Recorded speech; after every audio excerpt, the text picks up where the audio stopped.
দাঁড়িয়ে একটা গর্জন দেই, तमाम পৃথিবীর সমস্ত ছাগলের বাচ্চা আমাদের সামনে দাঁড়াবার সাহস পায় না।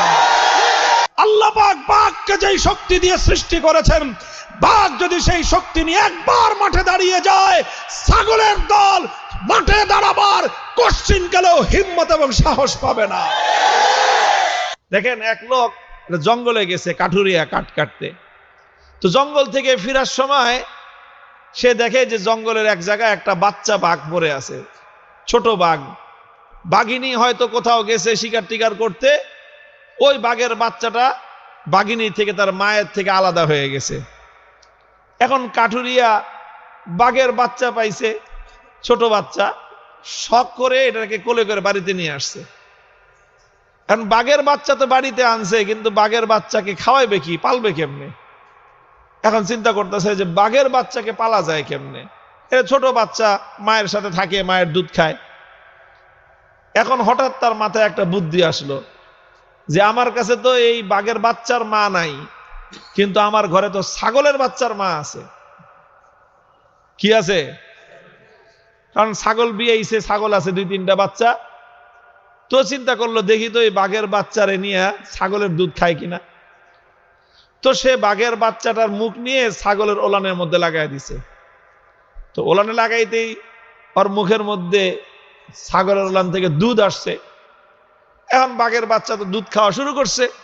ওর হলো পেটে ক্ষুধা, খাওয়ান দরকার। এটা কি বাঘের দুধ না ছাগলের দুধ, এটা ওর জানার দরকার আছে? কি বলেন? তো ছাগলের দুধ খাওয়া শুরু করছে। ছাগলের দুধ খেয়ে মোটামুটি ভালোই। লোকটা দেখলো যে যাক, তো একটা ব্যবস্থা হইলো যে বাঘের বাচ্চা ছাগলের দুধ খায়। এখন এইভাবে দিন যায়, রাত কাটে। ছাগলের বাচ্চার সাথেই রাত্রে ঘুমায়, ছাগলের বাচ্চার সাথেই দিনের বেলায় ঘোরাফেরা করে, ওই ছাগলের বাচ্চার সাথেই ছাগলের দুধ খায়। এইভাবে দিন গড়ায়, মাস গড়ায় বেশ অনেক দিন চলে গেছে। কয়েক মাস যাওয়ার পরে ছাগলের বাচ্চাও বড় হয়েছে, বাঘের বাচ্চাও বড় হয়েছে।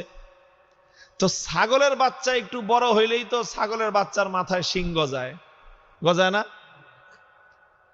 ছাগলের বাচ্চার মাথায় যখন শিং গজায়, তখন দেখবেন নতুন নতুন শিং গজাইলে ছাগলের বাচ্চার একটা প্রবণতা তৈরি হয়, খালি গুতাগুতি করে, ত্রিং বিরিং বেশি করে, যার তার সাথে গিয়ে গুতাগুতি লাগে। নিজেরা গুতাগুতি করে, কুত্তা পাইলে কুত্তার সাথে গুতাগুতি লাগে, বেড়ার সাথে গুতাগুতি লাগে, গাছের সাথে গুতাগুতি করে। এটা হলো ছাগলের বাচ্চার স্বভাব। ব্যাঙ যেরকম নতুন পানি পেলে লাফায় বেশি, রাজনৈতিক পাতি নেতারা ক্ষমতার গন্ধ পাইলে লাফায় বেশি, ছাগলের মাথায় শিং গজাইলে লাফায় বেশি। কুনা ব্যাঙ, রাজনীতির পাতি নেতা, ছাগলের বাচ্চা, 3টার একই চরিত্র। পাতি নেতা, ছাগলের বাচ্চা, 3টার একই চরিত্র। এখন যখন ছাগলের এই শিং গজাইছে, ও তো খালি গুতাগুতি করে, একটা একটার সাথে গুতাগুতি লাগে, বাঘের বাচ্চার সাথেও গুতাগুতি লাগে। এখন বলেন, বাঘের বাচ্চার মাথায় তার শিং গজায় না, বরং বাঘের বাচ্চার মাথাটা একটু তুলতুলে নরম নরম। তো ছাগলের বাচ্চা গুতা দিয়ে মজা পায়, নরম জায়গায় গুতা দেয়, দেখে শিং ঢুকে যায়, ও খুব মজা পায় ছাগলের বাচ্চা।